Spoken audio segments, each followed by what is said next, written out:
Hoje é quinta-feira, dia 5 de julho de 2018 e claro, tô aqui no seu... que semana, mas tô aqui no seu podcast mais que diário sobre tecnologia e no episódio de hoje, privacidade nos e-mails, novos Macs, gift card e muito mais.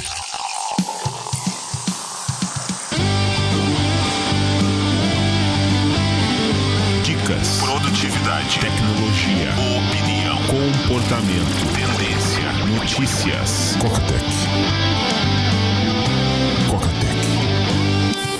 Coca-Tech, a sua dose diária de tecnologia. Apresentação: Gustavo Faria. Que semaninha zicada foi essa, hein? Só tô conseguindo gravar hoje, na quinta-feira. Pra você ter uma ideia, segunda-feira, pra começar, eu achava que o jogo era 3 da tarde. O jogo do Brasil era 11 horas da manhã. Tive que dar uma moral também no site do Coca-Tech, fazer alguns ajustes. Ia acontecer mesmo. Vamos testar aqui esse negócio de adblock. Ih, rapaz, não é que funciona mesmo? Aí não tira o cache, não limpa o cache e fica ativo pra todo mundo. Se você ainda não viu o site, vai lá, dá uma espiada no site, vê o que você acha, passa algumas dicas, tô implementando essas dicas. No geral tá bem estável, tá bem bacana. Tive problema no Apple Watch, coisa de beta, não tem por que reclamar, né? Que nem eu coloquei no Instagram, tava fazendo umas medições de performance e aí eu tinha 2 medições diferentes, o relógio dava 2 tempos diferentes, coisa de beta. A gente vai, reporta, beta é assim, faz parte do processo, mas é claro que às vezes você tem os contratempos, né? O que aconteceu com o Apple Watch? Já tinha acontecido da vez passada, quando eu fui atualizar da vez passada pro beta, eu recebi uma mensagem, você tem pouco espaço, eu tô precisando de, 500 mega pra instalar essa atualização, você só tem 400. Falei, o que tá consumindo tanto no Apple Watch? Se você me perguntar como é que tá o meu iPhone, eu não tenho a menor ideia. Mas o Apple Watch, de curiosidade, quantas fotos cabem, aquela coisa de, quantas músicas cabem, e agora tem podcast. Brinco, de sincronizar, fiquei meio assustado, poxa, lotou, deve ter sido alguma coisa de podcast aqui, alguma configuração, porque pra quem tá acostumado com o Pocket Casts, o aplicativo nativo de podcast que faz a sincronia com o Apple Watch, ele é bem complicado, ouvir agora, busca na biblioteca, busca no iPhone, tem um aprendizado ali para quem tá longe do aplicativo ou para quem de repente tá com uma mentalidade mais antiga de podcast. Hoje a mentalidade de podcast tá quase se assemelhando a um rádio, mas depois eu falo disso. O ponto é que eu tinha 200 mega livre no Apple Watch, que tem algo em torno de 5 GB de capacidade, não tinha fotos sincronizadas, não tinha podcast, não tinha música, e os aplicativos são aplicativos pequenininhos, deveria ocupar, 1, 2 GB, que é mais ou menos o que tá ocupando hoje. O Apple Watch tem uns 5,5 GB mais ou menos de capacidade. Aí eu não tive jeito, tive que desemparelhar. Aí, que é uma espécie de formatar. Aí fica aquela apreensão, eu vou perder as minhas atividades, poxa vida, eu vou perder os meus badges. Tudo bem, tiver que perder, a gente perde. Mas será que eu faço um backup aqui e aí extraio com aquele Decipher Apple Watch, que consegue abrir o backup do iPhone, retirar a parte de Apple Watch e só levar aquela partezinha. Aí eu dei umas piadas, você vai lá em ajustes, geral, uso e armazenamento. Você vai no armazenamento do iPhone, do iCloud, tem o uso que o aplicativo do Apple Watch faz. E geralmente ali você vê os backups antigos. Toda vez que você desemparelha o Apple Watch, aparece ali o backup. Eu tinha um backup de 2017, falei, não, tem um backup aqui, vou desemparelhar, ele vai criar outro. Se der algo ruim, tem um backup antigo com algumas configurações, vambora. Aí desemparelhei, formatei, não consegui voltar ao backup. Formatei umas 2 vezes, na terceira vez eu formatei sem puxar o backup, aí sim funcionou. E foi a primeira vez, eu acho que eu fiz isso, de não puxar um backup, que só confirmou como o Apple Watch, ele é um dispositivo secundário. Não tinha nenhuma informação dentro dele. Os dados de atividade, os dados de badges vão pro iPhone, ficam dentro do atividade. Então, quando eu desemparelhei, eu não perdi nenhum desses dados, porque eles já estavam no iPhone. Quando eu emparelhei de novo, como se fosse um novo Apple Watch, é como se agora tenha um novo alimentador. O Apple Watch, ele alimenta os dados de saúde, movimento, aquela coisa toda, gera os badges e só. Ele é um monitor mais um visualizador de tela. Baixei os aplicativos que eu mais uso, aproveitei e fiz uma limpeza, fazendo sob demanda. Não, esse aqui eu uso. Esse aqui aquilo que eu faço com o Mac uma vez por ano, vou fazer agora, quando sair o Mojave versão final, formatar. E ainda não tô usando esse aplicativo. Fiz essa limpa no Apple Watch, tá bacana agora. Tive também que dar uma moral lá no Hackeando o E-mail. Aliás, já tá no ar o segundo vídeo, vai lá, assiste. Se eu pudesse gravar uma coisa na mente de vocês, obrigar vocês a fazerem uma única coisa, com certeza seria isso que eu descrevi nesse segundo vídeo. Vale a pena dar uma assistida, porque a gente já tem aí uns... E-mail é antigo, parece novo, mas e-mail é antigo, e a gente ainda se perde em e-mails. Então, se a primeira coisa que você faz de manhã é verificar os seus e-mails, se é a última coisa que você faz antes de dormir, dormir, se sempre que você tem um tempinho disponível, você vai lá dar uma checada nos seus e-mails, se você deixa aberto, tem gente que faz isso, se você deixa aberto seu cliente de e-mail, sua aba de e-mail, né, para dar aquela consultada rapidinha, se você usa e-mail como lista de tarefas, como mensageiro instantâneo, se você escreve e-mails gigantes. Aliás, se você tem dúvida para escrever e-mails, tem uns modelinhos, tanto para escrita de e-mails quanto para respostas, para você dizer não de maneira educada. Se você tem dúvida no que você escreve como assunto, aliás, o vídeo de sexta-feira, o terceiro vídeo, vai ser exatamente sobre isso. Como você escreve e-mail errado. E todo mundo escreve e-mail errado. É um erro bobo, mas que todo mundo comete. Vai mudar com certeza a maneira que você escreve e-mails. Se você coloca zilhões de pessoas com cópia e com cópia oculta, cópia carbono. Se você escreve e-mails sem assuntos. Se você usa uma única palavra como assunto. Se você escreve e-mails e responde e-mails sem dizer nada, né? Sem comandos acionáveis. Isso também é outro problemão, né? Eu tinha, agora nem sei mais, não uso mais telefone, né? Mas na minha secretária eletrônica, eu tinha um recado que dizia, me diz quem você é, o que você quer, como é que eu posso te encontrar? Porque eu recebi recados, poxa, queria falar com você. Tá bom, né? Você tá ocupado? Então tá. A pessoa não dizia quem era, não dizia como é que eu entrava em contato com ela, não dizia sobre qual era o assunto. Enfim, tem uma lista interminável de erros, inbox zero, se vale a pena implementar ou não, como é que zera a sua caixa de entrada, melhor aplicativo para ler e-mail, para responder e-mail, se tem diferença ou não, como que se desenvolve um sistema para lidar com e-mails de maneira prática e eficiente, que se ajusta ao seu jeito de funcionar. Vou compartilhar também o meu jeito de lidar com e-mails para você saber o que você pode atingir. Dá para reduzir pelo menos a 60% o número de e-mails que você tem que lidar por dia. Então esse conteúdo, amanhã sai o terceiro vídeo, vai ficar no ar até domingo, então separa um tempinho, aproveita aí o Jogo do Brasil amanhã de tarde, separa um tempinho e assiste esse conteúdo, coca.tech/e-mail. O link, como sempre, tá aqui nas notas do episódio. Notícias. Coca Tech. Recebi uma pergunta aqui que eu vou responder, porque eu acho que eu tô salvando um relacionamento. Pela pergunta, vê se você concorda comigo. A pergunta era assim, Coca, eu quero saber quando que eu desinstalei um aplicativo. Eu quero provar que eu desinstalei um aplicativo numa determinada data. Não tem uma carinha de Tinder esse negócio?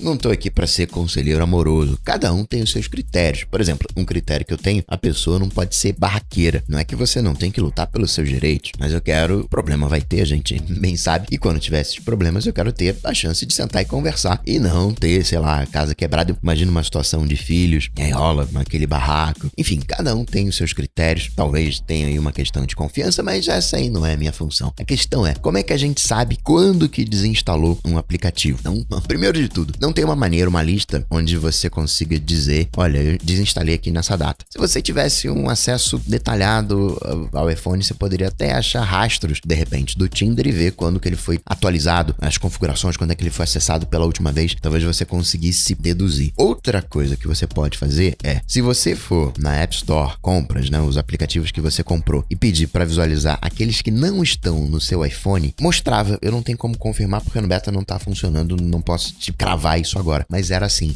A ordem dessa lista do não estar nesse iPhone era exatamente a ordem decrescente de desinstalação. Então, digamos que você saiba que você desinstalou o aplicativo XPTO no início do mês e o aplicativo que você quer, né, você não lembra quando é que você desinstalou, tá ali depois desse que você desinstalou no início do mês. Aí você consegue ter uma baliza, mas ainda assim não é uma prova categórica. Outra coisa, outra ponta que você pode cutucar é ir lá no Facebook e descobrir quando foi o último login que você fez através do aplicativo. Mas essa informação não tá pública. Talvez quando a gente tiver um GDPR, a gente aqui vai conseguir pegar essa informação. Mas eu inclusive recomendo que você dê uma olhadinha. Vai lá no Facebook agora, dá uma olhadinha nos aplicativos que estão conectados, porque já tá em vigor aquele esquema que o Facebook falou que ia fazer. Não usou em 90 dias, ele não aparece aqui. Eu fui no meu Facebook, por isso que eu tô comentando essa dica aqui. Eu achei legal o cenário. Eu fui lá no Facebook e vi que eu tenho, se não me engano, são 4 aplicativos conectados. Por exemplo, o PUBG aparece lá na lista.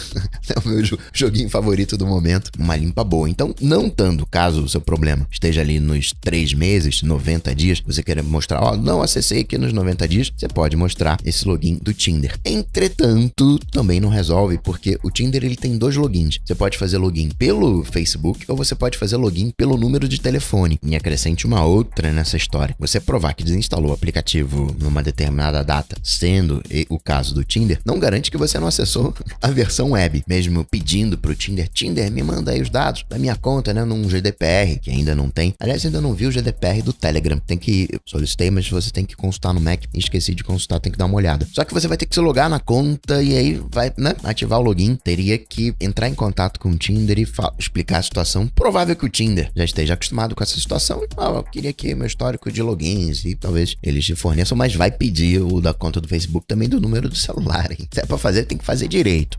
Tem outros cenários possíveis, de repente num backup, né? Se você tiver um histórico de backup, tentar achar aquele que não tem mais o Tinder, mas na prática não tem uma maneira fácil e simples de você saber exatamente com precisão quando que você desinstalou um aplicativo. Essa semana, na verdade, foi uma semana calma, né? Jogo do Brasil na segunda, Jogo do Brasil na sexta, e ainda o feriado americano, 4 de julho, na quarta. Até chuto aqui que talvez esse seja o motivo. Tava rolando um papinho de que chegaria no Apple Pay o Banco do Brasil e o Bradesco. Na verdade, o Guilherme Rambo mostrou que você já pode incluir o cartão do Banco do Brasil, se eu não me engano, um Orocard Visa, não débito, cartão de crédito. Teve do Bradesco nos termos de uso, citando o Apple Wallet. Então se falava que iria entrar 4 de julho, isso no ar. Só tem um detalhe aí, né?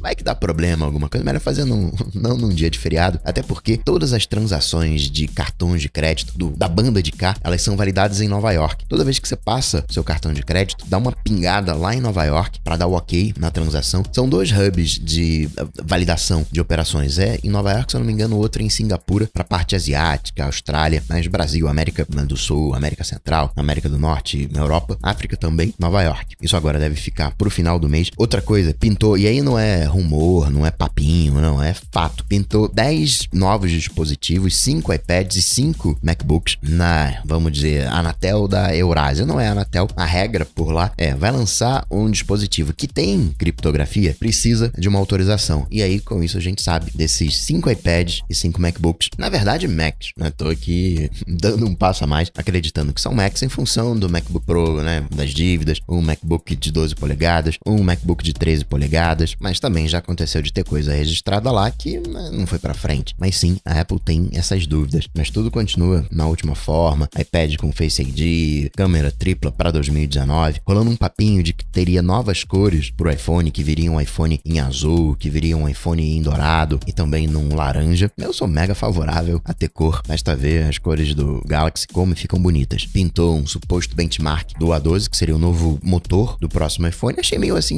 O ganho, né, de single core tá na casa de 10%. Hoje ele gira ali, né, no iPhone 10 em o A11 em 4.200. Esse benchmark tava ali 4.600, 4.700. No multicore ele vira 10 e baixo, 10.000 e pouquinho. No A12 tá virando 11, então uns 10% de ganho. Seriam 6 núcleos e 4 GB de RAM. E para finalizar, deixa eu registrar algumas coisinhas engraçadinhas que aconteceram. A Samsung, no iMessage da Samsung, tá pegando fotos aleatórias e mandando para contatos aleatórios sem deixar nenhum registro. Alô, GDPR. O Google, no Gmail, estava permitindo que aplicativos de terceiros, humanos que trabalham para aplicativos de terceiros, lessem as mensagens, lessem os nossos e-mails para melhorar os seus serviços. Não, tem aqui uma IA, deixa eu ler os e-mails aqui que eu vou aprimorar a minha IA. Imagina isso. Há um tempo atrás o Evernote falou que ia fazer isso. Não, como assim? Não pode. Eu falei, aquela história, melhor você pedir perdão do que pedir permissão. Ninguém tá falando nada dessa história, tá tudo de boa, né? Talvez frente a um Cambridge Analytica, talvez o fato do Evernote ter sido o primeiro e aí todo mundo foi em cima, mas hoje tá todo mundo olhando isso de boa. Ele é o mesmo, ninguém tá preocupado com isso. E é óbvio que lê. Você acha que aquela classificação que o inbox faz, o Google não espiou o seu e-mail humanamente, não treinou aquela inteligência artificial? Claro que treinou, claro que espiou. Hoje o Google já não lê mais os seus e-mails. Oficialmente eles dizem, pô, o cara tá pagando aqui pelo Google Apps e o Google tá lendo o e-mail. Embora ele não leia o e-mail no pago, no Google Apps, não tem uma IA lendo e provendo anúncios. Mas pra não ficar, né, desconforto, tirou isso de todo mundo. Hoje você não tem mais esse bot lendo os e-mails, que é o Google dizendo, olha, eu já li tudo que eu tinha que ler. Eu já treinei essa IA, tô pronto pra próxima etapa. Não vamos ser ingênuos. É certo que isso aconteça? Não, não é, mas acontece. Da mesma maneira, quando você leva um computador numa assistência, o carinha espia tudo aqui, os seus dados. Peraí, vamos ver aqui se tem tem fotos, deveria fazer isso? Não deveria. Assim como funcionário de banco, que também não deveria fazer isso, mas ele tem acesso à conta de todo mundo. O cara tá lá no caixa e pode acessar uma determinada conta. Cadê o sigilo bancário? Tem maneiras. Sim, tem maneiras, mas... Por exemplo, caixa de banco não deveria ou não poderia estar com o telefone perto, né? Porque senão alguém liga, ó, tô aqui com o seu filho, né? Vai ter gente aí pegando dinheiro, entrega o dinheiro pra tal pessoa, ou qualquer coisa do tipo. Mas a gente sabe que essas coisas acabam acontecendo. Outra coisa engraçada foi no parlamento britânico, a Siri, o cara tava lá discursando e a Siri foi ativada, né? Todo mundo com certeza já passou por isso. Teve uma Siri ativada no momento pouco oportuno. O Lewandowski, não o nosso, mas aquele dos Estados Unidos, dos carros autônomos, que levou o segredo de uma empresa pra outra. Lembra lá Google versus Uber? Pois é. O que ele tá fazendo agora? Ele abriu uma nova empresa de carro autônomo. É o tipo de empresa que... Não é que ela não tenha futuro, ela tem futuro, mas é o tipo de empresa que é me compra ou eu quebro, que vai ter uma vida de 6 meses, 1 ano, 2 anos, e vai ser comprada por uma outra maior. Espera só pra você ver. Um Essential e ela já tá em outras mãos. Pintou também uma vaga de emprego citando o gift card no Brasil. Eu tava espiando aqui no Mac Magazine. Um diretor nacional de vendas de gift card. Será que tá chegando? Já tá tudo nacionalizado, a gente já tem o Apple Pay, cabe, já dá pra chegar. E por último, registrar que tá ficando cada vez mais forte o papinho de que o próximo iPhone viria com o recarregador USB-C 18 watts com porta USB-C, não mais USB-A. Isso é interessante por 2 motivos. Primeiro, a recarga rápida, a diferença que dá só de você recarregar o iPhone com o recarregador do iPad ao invés daquele que vem na caixa, faz uma diferença brutal. Quem já usou recarga rápida de verdade sabe a bênção que é. E a segunda coisa é o fato de ser USB-C. Tecnicamente tem que ser USB-C, não é essa a questão. O ponto é que a popularização. Hoje você não tem coisas USB-C. Se você compra um pendrive, vai comprar um pendrive USB-A que vai ter que ter um dongle, um adaptador USB-C. E assim, nessa semaninha, mas ainda assim, hackeando o e-mail, eu vou ficando por aqui, mas eu volto, claro, você sabe, amanhã, sexta-feira. Prometo, viu? Abraço pra vocês, até mais tarde no coca.tech/e-mail. Abraço pra vocês. Tchau, tchau. Coca-Tech está presente em todas as redes sociais: YouTube, Facebook, Twitter, Instagram. Acesse cocatec.com.br. Assine o podcast.